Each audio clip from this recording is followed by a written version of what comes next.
as for what it would look like later down the road, I don't want to get ahead of the president, obviously, but again, I will reiterate, he's increasingly grown frustrated in the amount of time our Secretary of State recently said, there's not much more time or effort the United States has to give to this effort, and so we need both sides to come to the table to negotiate. As for Greenland, I hadn't seen those comments.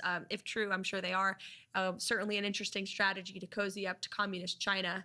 Greenland needs the United States of America. We subsidize their national security and their defense.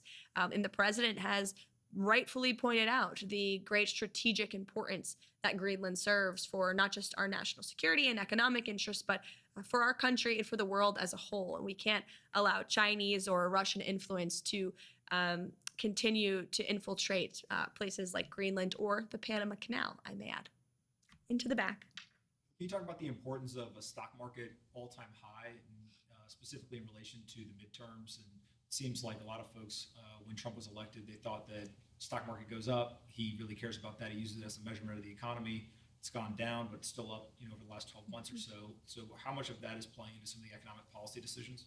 I think the president has spoken on this. He said the stock market gets yippee, but he doesn't get yippee. He trusts in his economic agenda and formula, obviously. And, Wall Street made out very well in President Trump's first term. President Trump also wants to look out for Main Street and do what's best for both. So I think the president right now, his main focus, what drives him to make decisions is what's best for the working class Americans, for the American worker, for the small business owner, for American families. And he's trying to correct the wrongs of the last several decades, not just the last 4 years with the economic and inflation nightmare caused by the Biden administration, but of the unfair trade practices that have ripped off our country for a very long time. So look, the stock market goes up, it goes down, but President Trump has a goal, he has a vision, and he's remaining very much committed to that.